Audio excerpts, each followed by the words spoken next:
nous avons besoin de la même chose, pourquoi ne pas parvenir à un accord?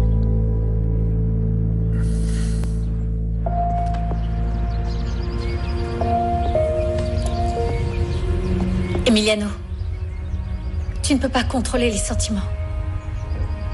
Tu m'as promis qu'on resterait amis quoi qu'il arrive à chacun de nous. J'ai dit ça parce que je croyais pouvoir le supporter, Véronica. Mais maintenant, j'en doute. Peut-être que la meilleure chose, comme tu l'as dit, serait de ne plus jamais te revoir. Ça me fait du mal que tu me dises ça.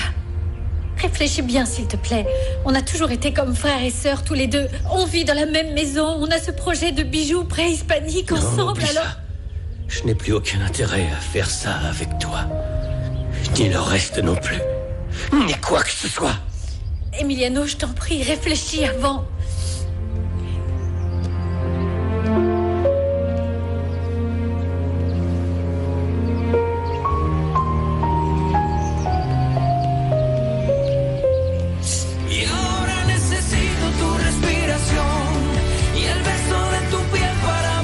Serre-moi bien fort.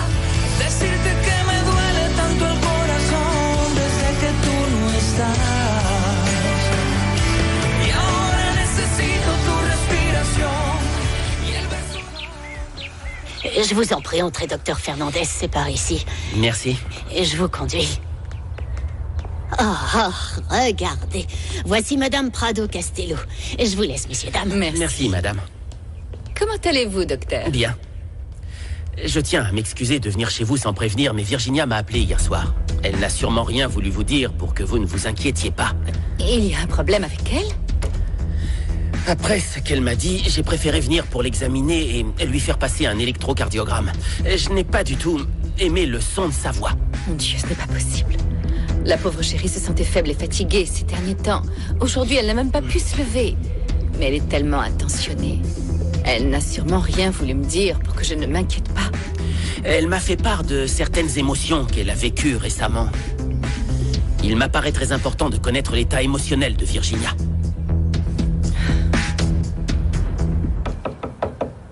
Vous pouvez entrer. Emiliano? Je ne pensais pas que ce serait toi. Tu m'as menti, Virginia. Qu'est-ce qu'il y a? Tu m'as menti, c'est ça? Tu vas m'expliquer tout de suite pourquoi. Tu as dit que Véronica a une relation avec Démétrio Silvira. Laisse-moi tranquille. Explique-moi. Laisse-moi, tu me fais mal, espèce de sauvage. Qu'est-ce qu'il y a, Véronica? Tu pleures à cause d'Emiliano? Oui, on s'est... Eh bien, on s'est disputé parce que... Tu sais que mon plus grand défaut, c'est d'être franche. Et j'ai dit à Emiliano que je t'aimais. Et maintenant, il ne veut plus me voir. Et c'est parce qu'il veut mettre de la distance entre vous que tu es dans cet état? Je devrais répondre non, vu la tête que tu fais. Mais ce serait mentir. Et je veux être honnête avec toi. Il est comme un frère pour moi, Martin. S'il ne veut plus me voir, son amour et sa compagnie vont me manquer. Eh bien, tu devras apprendre à vivre sans lui. Parce que je te veux pour moi tout seul. Je sais que ça peut paraître égoïste, mais... j'ai besoin de ton regard. J'ai besoin de tes baisers. Je veux savoir ce que tu sais. Je veux tout. Je veux tout de toi. Martin, tu te comportes plus comme un macho que comme un homme amoureux. L'amour et la jalousie ont toujours vécu ensemble. Ce que tu dis est vrai. Et même si je n'aime pas les hommes jaloux, je te comprends. Moi aussi, je te veux pour moi toute seule.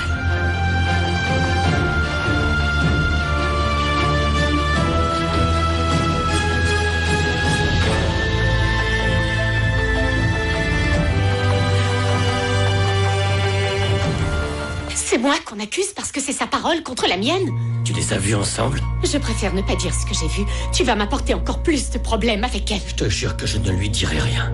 Mais moi, j'ai besoin de connaître la vérité. La vérité, c'est que ta charmante Véronica n'était pas seulement la maîtresse de Démétrio Silvera, mais en plus, elle a dépassé les limites de l'honnêteté et a manqué de respect à toute cette maison. J'ai vu Démétrio monter dans l'arbre pour aller la retrouver dans sa chambre. Et c'est arrivé plusieurs nuits. Elle l'a fait entrer dans cette maison, dans sa chambre, dans son lit. Qui est là? C'est moi, ma chérie, je suis avec le docteur Fernandez. Tu es encore malade? Oui. Je t'ai dit que mes problèmes de cœur ne faisaient qu'empirer. Alors, si tu m'aimes, ne serait-ce qu'un petit peu, ne me mets pas la pression et laisse-moi tranquille avec Démétrio et Véronica pour l'amour du ciel. Voilà, j'arrive.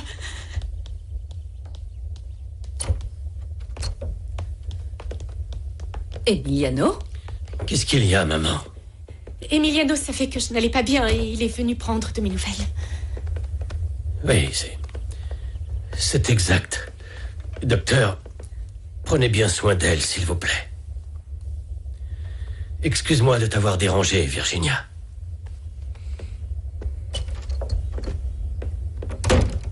Chérie, tu aurais dû me dire que tu allais suffisamment mal pour appeler le médecin. Qu'est-ce que tu as? C'est précisément ce que je vais essayer de trouver. Si vous me permettez de l'examiner, bien sûr. Oui, bien sûr. Je vous laisse. Chérie, je vais prévenir ton oncle que tu ne te sens pas bien. Oui, ma tante. Excusez-moi. Je vous en prie.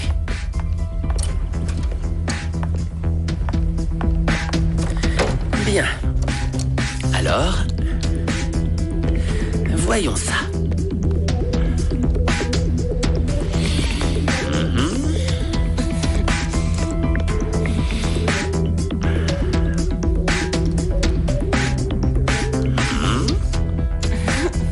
Le cœur me paraît bien agité, non? Ah, c'est parce que je savais que vous alliez arriver rapidement. Ah, oui? Oui. Oh.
Quel prénom magnifique. Grand-père, tu sais si Manuel va rentrer dîner? Avec lui, on ne sait jamais. Tout ce que je sais, c'est qu'il n'a pas hésité à remettre cet étranger à sa place. Oh, quel étranger? Oh, voyons, ne fais pas l'innocente. Tu sais très bien de qui je parle, mon petit. Je parle de cet étranger qui est blanc comme la farine et qui a un physique de gringalet. Tu l'as parfaitement remarqué et j'ai vu que tu le regardais en douce. Non, pas du tout, tu te trompes, j'ai juste... De toute façon, même si tu ne l'avais pas vu, je te préviens tout de suite. Ne le regarde même pas du coin de l'œil, c'est bien compris? Mais il est déjà reparti, pourquoi je le regarderais? Il ne faut jamais faire confiance aux étrangers. Ça, j'en sais quelque chose. Pourquoi est-ce que tu dis toujours ça? Je sais très bien ce que je dis. La seule chose que tu aies à faire, c'est obéir. Et interdit de parler à cet étranger. Est-ce que c'est compris?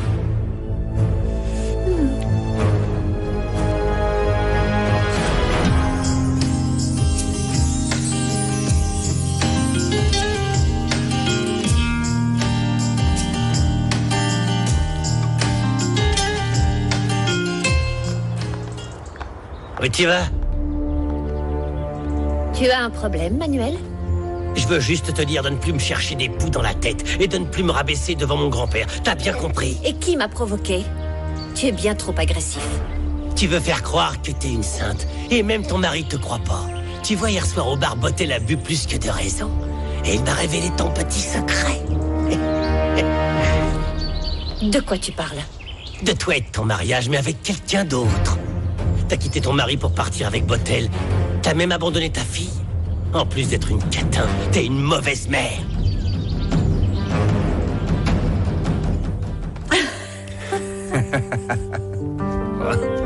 Oh, Martin, j'adore ton beau sourire. Et moi, tes mains, tout chez toi. Écoute, hier, je suis resté un peu intrigué. Avec ce que tu as dit sur ton besoin de plus en plus grandissant de te sentir aimé et protégé. Pourquoi? Parce que c'est comme ça. C'est une chose que je n'ai dite qu'à toi. Je ne l'ai jamais dit à ma famille parce que je me sentirais comme quelqu'un d'ingrat. Mais personne n'est parvenu à combler ce vide. Le fait de ne pas appartenir à quelque chose ou à quelqu'un. Mais pourquoi tu dis ça? Martin, je ne suis pas une Prado Castello. Je suis entrée dans cette famille parce que mon oncle est un amour. Il m'a fait venir ici quand mon père est mort. Et ta mère? Elle m'a abandonnée. Elle est partie avec un autre homme et elle m'a laissée avec mon père avec qui ce n'était pas mieux non plus. C'était un alcoolique qui passait son temps avec des prostituées et il s'occupait pas de moi. Quand il est mort, je n'avais plus personne pour m'élever. Et la police a trouvé une photo de mon père avec mon oncle, parce qu'ils se connaissaient. Alors tu n'es pas du même sang que les Pedro Castello? Pas la moindre goutte. Mon oncle m'a emmenée dans cette maison et m'a demandé de l'appeler comme ça, mon oncle. Il m'a donné son nom et aussi tout son amour. Et depuis, j'ai toujours vécu ici. Martin, mon oncle Georges ne te dira rien de tout ça. Mais moi, je voulais te le dire. Et je veux que tu me dises si tu veux toujours m'épouser après ce que tu viens d'apprendre.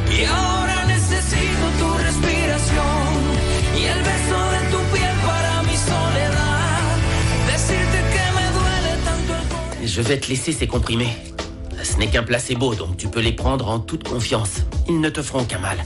Et ta tante verra que tu prends des médicaments. Merci, docteur. Je te donne quelques comprimés, comme ça j'en reviendrai plus vite. Tu sais que j'aime bien jouer au docteur avec des patientes comme toi, hein? Oui, ça je m'en suis aperçue. Alors si tu t'en es aperçu, appelle-moi sans tarder, c'est-à-dire vite. Tu me manques beaucoup et je n'aime pas m'éclipser la nuit ou grimper aux arbres pour atteindre ta fenêtre, comme je l'ai fait à plusieurs reprises. Non, attends. Tu vas prévenir ma tante et lui dire que ce n'est pas bien que je sois exposée au stress qui me causerait un nouveau traitement. Et moi, de mon côté, je vais la convaincre que tu es le meilleur des cardiologues. D'accord?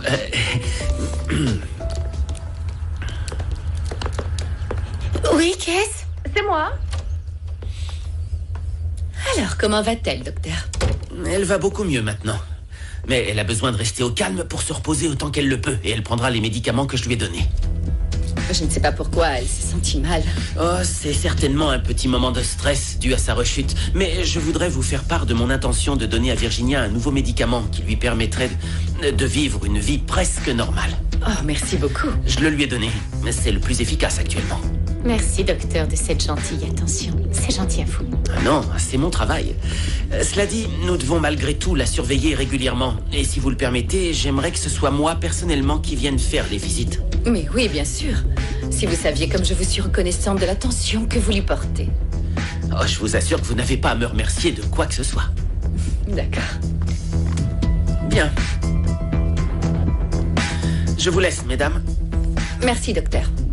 Au revoir, docteur.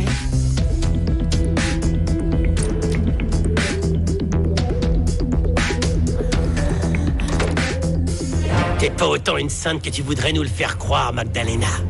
Alors arrête de crier à l'injustice et arrête de critiquer continuellement les autres. Tu ne te rends pas compte de ce que tu dis. Les choses ne sont pas comme tu le crois. Potel a pourtant été très clair. Tu t'es enfui avec lui et tu étais encore marié. Maintenant, s'il a menti, montre ton certificat de mariage. Ce ne sont pas tes affaires, alors ne t'en mêle pas et va t'occuper des T'aurais tiennes. pas dû me mettre des bâtons dans les roues. Et je te répète que si tu retournes voir mon grand-père pour lui dire ce que je fais, je ferai en sorte que tout le monde te lapide, comme la Magdalena que tu es. Et ils te chasseront de Mina Escondida.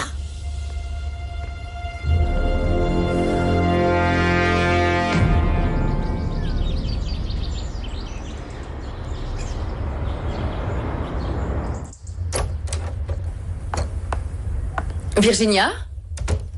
Virginia?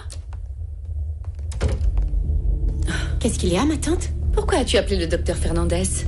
Si tu te sentais mal, on aurait pu prendre rendez-vous avec l'autre cardiologue. Celui-là a été difficile à obtenir. Oh, je suis désolée. Je me sentais vraiment mal depuis la nuit dernière. Je me suis mise à stresser toute seule, rien qu'à penser que je devais repasser sous la torture de ces analyses cliniques et des examens à l'hôpital, et pour qu'à la fin ils me disent ce que je sais déjà. Que je vais mourir jeune sans avoir profité de la vie. Oh, chérie, il ne faut pas dire ça. Si tu prends soin de toi, tu vivras très longtemps. Le docteur Fernandez m'a parlé de ce nouveau médicament. Tous les jours, la science avance un peu plus vite. Et bientôt, ils trouveront quelque chose qui te guérira. Tu verras. Ce que j'ai besoin de connaître de ton passé, je le connais déjà. Bien sûr que je veux t'épouser, voyons. Bien sûr que oui. J'avais raison de penser que t'es un homme merveilleux. Tu sais, tu m'as fait une belle surprise, ou plutôt 2 surprises, parce que je ne me doutais pas que tu étais propriétaire d'une mine d'or. Comment t'as fait, dis-moi? Je t'en prie, je veux tout savoir, tout connaître de toi. Non, écoute, je n'ai pas envie de parler de ça. Allez, ne joue pas les modestes. Peut-être que si tu avais dit depuis le début que tu étais en pleine réussite, mon oncle ne se serait pas opposé à notre relation. Parce que ça fait une différence maintenant que j'ai de l'or? Eh bien oui, ça peut changer des choses. Et surtout, on peut se marier le plus vite possible.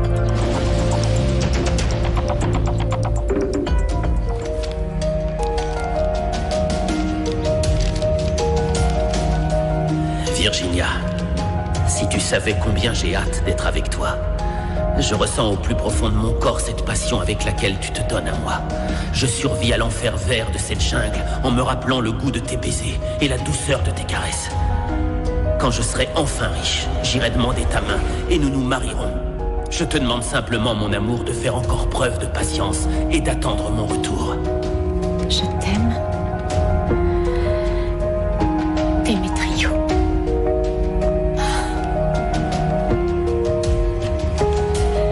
Pourquoi n'as-tu pas gagné d'argent plus vite comme je te l'avais demandé? Pourquoi n'as-tu pas pu gagner d'argent plus vite comme je te l'avais demandé?